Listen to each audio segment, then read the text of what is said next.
Hey guys, it's Charlene. Today I'm going to show you 4 ways to get more out of your stencils and your background dies. I'm using some of the products from Altenews' new release. It's called the Boho Chic release. And this first card I'm going to show you how to make, I am going to use the Swamp Buttercup Layering Stencil Set. I love these. I love how they include lots of inspiration with their packaging. So for the first layers of the flowers, I'm coming in here with some Carnation ink from Simon Says Stamp. This is their Positively Saturated line, and I'm essentially just covering all of the first layer. These make it so easy to color, and you don't even need a stamp. You could do this completely without stamps like I'm doing. And so for the second layer, I'm using Peony. I just love this color. It's such a bright, beautiful pink color. And I love how Altenews layering stencils create so much fun and definition to the flowers without having to do any fancy stencil work. For the centers of the flowers, I'm coming in with Lemonade, which is just a nice, light, bright yellow. And I'm just making sure and get in all those little nooks and crannies of the stencil. Sometimes these little detailed areas you've got to go over a few times. Now for the final layer of the center of the flowers, I'm adding some Sunbeam, which is just a little bit darker of a yellow. It has almost an orangey tone. And for my leaves here, I'm using Pearfection. And then for the detail layer, I'm going to use Field. So if you want to get fancy, you can kind of darken up different areas of your stenciling when you're going in and coloring, just to give it a little bit more dimension. But it's completely not necessary because there's so many fun different areas. So now I'm going to show you the first way to get more out of your stencils. So for my last layer, I actually saved this for last, and I'm coming in here with some paper velvet from Pick Event Studios, and this is the pink tinsel color. Really, really pretty. And I'm just making sure to get a nice coating on there. And this is the detail layer of the darkest area of the flowers. So it's just going to add that fun pop and dimension. Next, I'm going to show you a fun spin using background dies. This is the Rattan Stripes Die. Really cool. And I'm actually going to use it to cut my entire panel I just prepared. I'm cutting a second one with white cardstock, and now I have a piece of double-sided adhesive that I've cut to be larger than an A2 size card. So what I'm doing here is I'm taking the white piece of cardstock that I cut, and then I'm taking the piece that we prepared with the stenciling, and I'm going to layer it up, and I'm going to alternate this. So it's going to create a fun look, lots of dimension on the front of the card. It looks really cool in person. So I'm going to alternate it by doing the kind of thicker stripes with the extra layer of white cardstock, and you just stick it down right on your double-sided adhesive after you've glued it together. And then for the lower level, I am using the smaller strips, and I am not adding a second layer. I'm not adding any additional white cardstock behind there. So when you look at this, it's going to kind of have this fun 3D effect because those thicker stripes are going to be up higher. Hopefully that makes sense. It looks really, really cool in person. So easy to do, does not take long at all.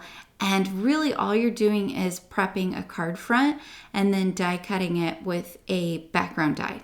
Super easy. And then of course you can use your background die in other ways to do lots of fun other techniques. You could cut out that background die in all white and just cover over a card panel, and it's just going to create an extra kind of wow factor. So there you can see I trimmed off the excess double-sided adhesive. Oh, it looks so cool. And then I cut out an A2 sized card panel from pink cardstock, just some random pink cardstock that I had in my stash. And now I can remove the back of that double-sided adhesive and lay my card panel down here.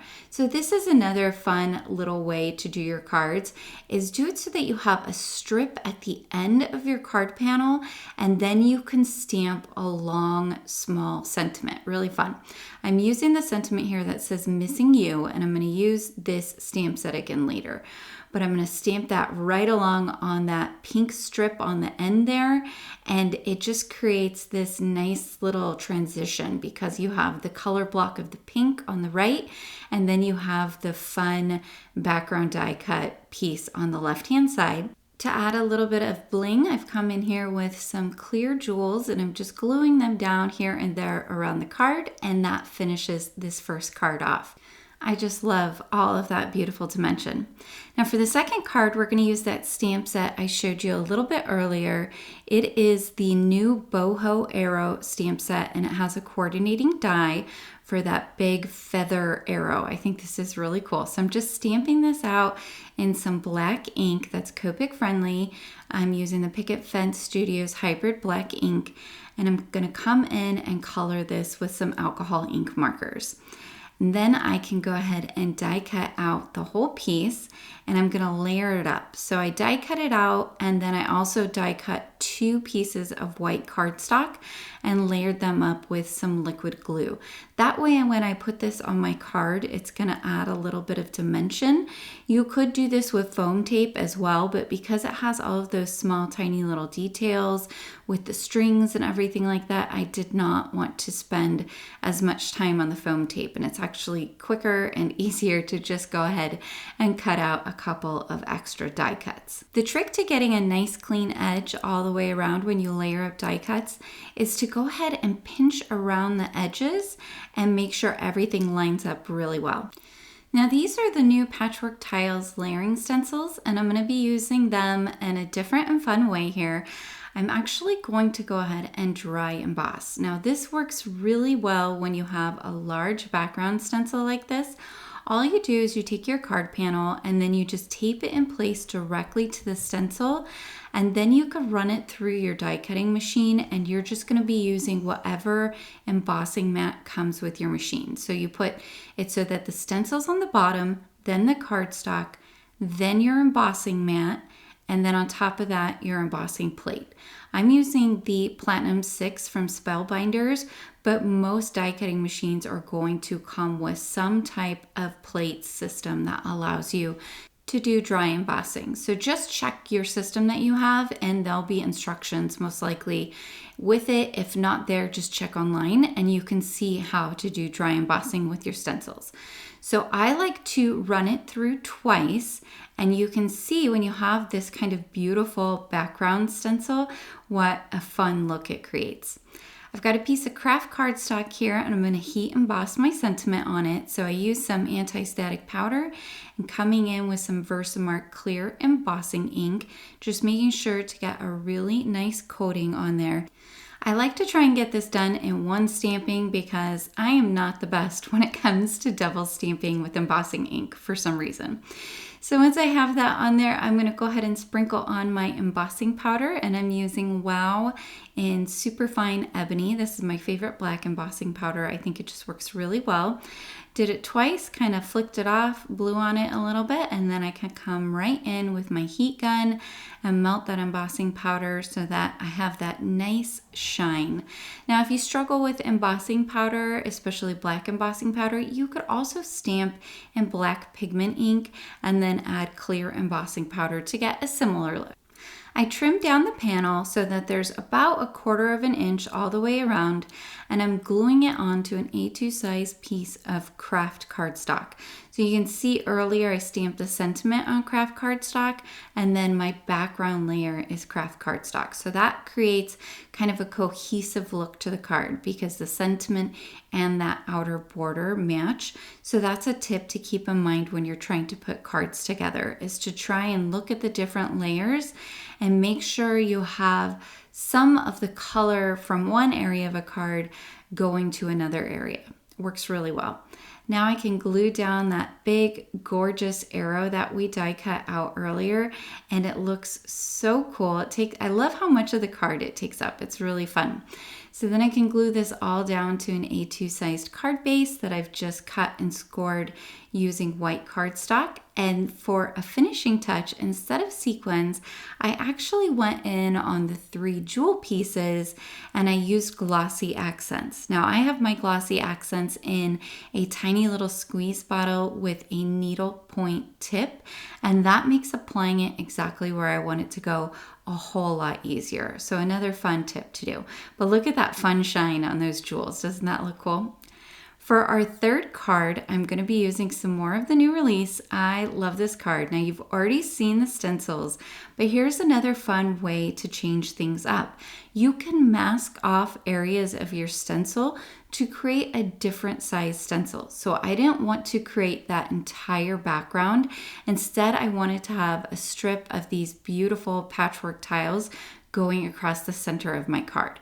So I'm coming in here with the Salvaged Patina and I'm just making sure to get it in all those little nooks and crannies. And now what's fun about this is you can rotate this stencil so that way you can line up the squares and actually fill in all of the remaining squares. So there are several looks to this stencil. I love it. You could do just the alternating squares, how it is, or you can flip the entire stencil around and fill in all of the squares. Really cool design, I think, on Altenews' part. So I'm coming in here with some faded jeans and I'm going to fill in all of those remaining squares. And because this is a layering stencil, you saw we used the top layer earlier when we were dry embossing. I'm trying to stick with somewhat lighter colors because I'm actually going to come in here in just a second with that top layering stencil. And because I'm using Distress Oxides, this works really well. And I'm going to come in with some chipped sapphire and do all of the detail pieces over both the Salvaged Patina and the faded jeans. So that chipped sapphire is such a dark, rich blue. It's going to show up across all of those different colors of the underlying squares. Looks really fun. So once I have that done, here's the reveal. I just love it. Now I'm going to use the Boho Vases Die Set. This is a really fun set. Comes with the little plant pieces as well as the planters, and I'm cutting them all out of white cardstock. I'm using old paper Distress Oxide, which is not a color I use very often, but it dries to this really nice clay color almost, I feel like. So it worked really well for these vases. I wanted them to look like kind of old ceramic vases. I think it worked really well. So for the greenery here, I'm using Evergreen Bough, and I'm doing that on 2 different pieces, just making sure to get a nice coating and going all the way around the edges of those 2 die cuts. And then I'm going to do a 3rd die cut. It's the longer kind of thin piece there, and I'm using Rustic Wilderness. So I wanted to have some kind of muted green and then a rich, deep dark green here with the Rustic Wilderness. These 2 actually go together really, really well. Now I'm coming in with just a scrap of white cardstock and I'm going to cover it entirely with some old paper. And that's because I want to layer my vases on top of there. Again, because I wanted this to look like an old ceramic vase. So I can glue these down on top and then just use my scissors really easily to trim around the sides. It's super easy to do because there's not a whole lot of detail around the side. And you can see I did tap off my die cut to get any excess glue off of there before I pressed it down on top. That just makes sure I don't get any glue kind of smushing out the edges or anything like that. It's a really easy way to prevent that from happening.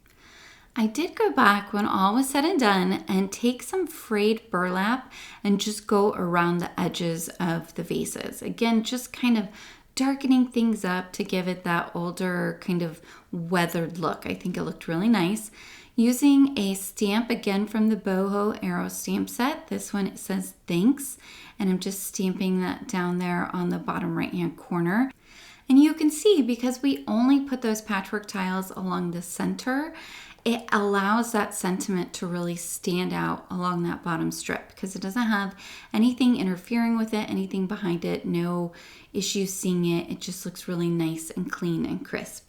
So I did trim down that panel so that there's about 1/8 of an inch all the way around. And I went ahead and added a few pieces of double-sided tape. And what I did is I just folded them part of the way down.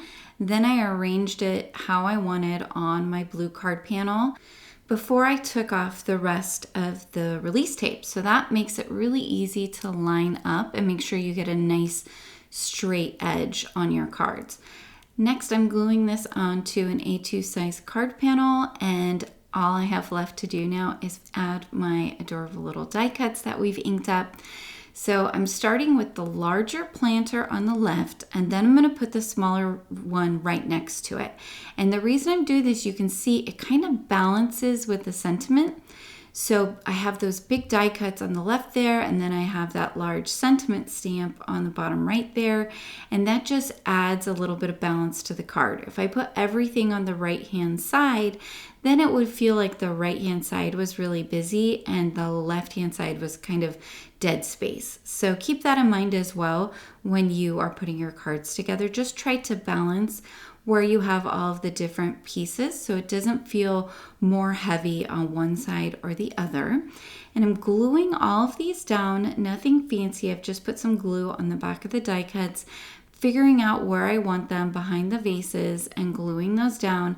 And then I can come back with some really tiny adhesive foam squares and put those behind the leaves that I want to pop up. So I can just kind of pick and choose which leaves I want to pop up, put the little square on the back there, remove the release tape, and then push it down. So that way the leaves kind of look like they have some movement.